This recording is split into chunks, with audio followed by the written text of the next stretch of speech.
In the meticulously curated universe of modern celebrity and the ancient, rigid structures of the British monarchy, there are no accidents.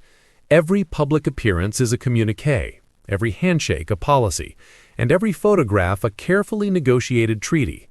It is within this context of intense symbolic management that a single, seemingly trivial social detail can detonate with the force of a cultural atom bomb. The detail? The reported absence of a photo consent form. The event? A high-octane, star-studded party hosted by Kris Jenner, the matriarch of the Kardashian-Jenner empire. The guests of honor? The Duke and Duchess of Sussex, Prince Harry and Meghan Markle. The headline, "Royal Shock, Meghan Markle and Prince Harry not asked to sign photo consent form at Kris Jenner's party," initially scans as frivolous, a mere morsel for the insatiable 24-hour news cycle. Yet to dismiss it as such is to miss the profound subtext. This was not merely a party.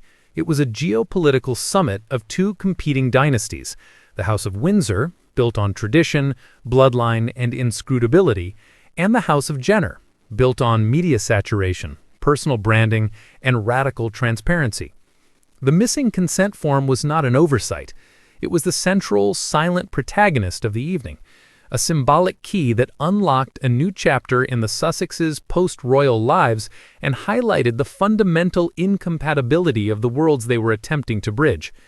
This article will delve beyond the sensational headline to explore the multifaceted implications of this event. We will dissect the cultural clash between aristocracy and influencerdom, analyze the legal and personal significance of image control for both couples, trace the strategic alliance between the Sussex and Jenner brands, and examine what this moment reveals about the future of fame, privacy, and power in the 21st century. To understand the shockwaves of the consent form omission, one must first appreciate the diametrically opposed worlds from which the principles emerged.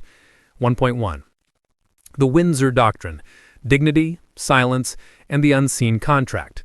For centuries, the British royal family has operated on a principle best described as the firm. It is a corporate entity where the product is mystique and the currency is deference. Their relationship with the media, particularly the British press, has been a complex, often toxic tango. It is governed by an unwritten contract. The press is granted a degree of access to maintain public interest and support, and in return they are expected to uphold the dignity of the institution. This dignity is a fragile construct, maintained through controlled photo calls, official portraits, and carefully vetted engagements. The royal image is not personal property, it is an asset of the crown. For members in the fold, like the Prince and Princess of Wales, William and Kate, this system is sacrosanct. Their every public move is choreographed. Paparazzi shots are tolerated within certain bounds, but the idea of a commercial entity owning their image for promotional purposes is anathema. Their power derives from their perceived distance, their otherness. They do not sign autographs. They do not endorse products. They certainly do not sign consent forms at a reality TV star's party. Their image is protected by a fortress of precedent, press protocols, and, when necessary, legal action for breach of privacy or copyright, often pursued by the press offices themselves, not the individuals. 1.2. The Jenner Playbook: Visibility, Commerce, and the Signed Life. On the opposite end of the spectrum lies the Kardashian-Jenner empire. If the royals built their power on being seen but not heard, the Jenners built theirs on ensuring they are seen, heard, and monetized at every possible turn. Their entire brand is predicated on the strategic surrender of privacy. Their landmark show, Keeping Up with the Kardashians, was a masterclass in turning the personal into the profitable. For them, a photo is not just a memory. It is an asset, a marketing tool, a brick in the ever-expanding edifice of their commercial enterprise. The photo consent form is the foundational legal document of their world. It is the tool that transforms a casual social gathering into a potential content stream. It protects the host from litigation and, more importantly, grants them control over the narrative. By having guests sign away their image rights, Kris Jenner ensures that any photo or video from her event can be used to bolster her brand, her children's brands, or any of their myriad business ventures. It is a standard, non-negotiable piece of the Hollywood and influencer's social contract. It is the price of admission to the inner sanctum of the world's most famous family of entrepreneurs. The party in question, reportedly a birthday celebration for a family member, was more than a social event. It was a liminal space where these two rulebooks were forced to coexist. The guest list was a who's who of A-list celebrities, influencers, and business magnates, all of individuals for whom the Jenner playbook is second nature. 2.1. The unspoken question. One can imagine the scene. The flashbulbs popping, the guests mingling, the social media influencers instinctively striking poses. In the midst of this, Harry and Meghan, the former working royals, now monetizing their own brand through Netflix and Spotify. The standard procedure for any other guest would be a quick professional interaction with a staff member holding a clipboard and a stack of consent forms. But for the Sussexes, that moment seemingly never came. Why? The theories are manifold. Strategic deference.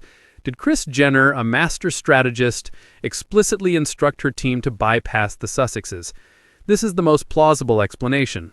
Asking a prince, even a self-exiled one, to sign a legal document for the right to be photographed at a private party could be seen as a profound social faux pas, an act of breathtaking vulgarity in certain circles. It would be treating him like a commodity, which, while standard for her other guests, would be a bridge too far for someone of his background. It was a gesture of respect, or perhaps a calculated act of flattery, a pre-negotiated truce. It is highly likely that the conditions of their attendance were negotiated in advance by their powerful team at WME. Their attendance itself was a massive PR coup for the Jenners. The quid pro quo may have been a blanket verbal agreement. You can take photos, and we may even pose for some, but you do not own our image in a commercial context from this event. This creates a gray area, but one that protects the Sussexes' brand integrity. The royal aura effect. Perhaps the staff, upon encountering Harry and Meghan, simply faltered.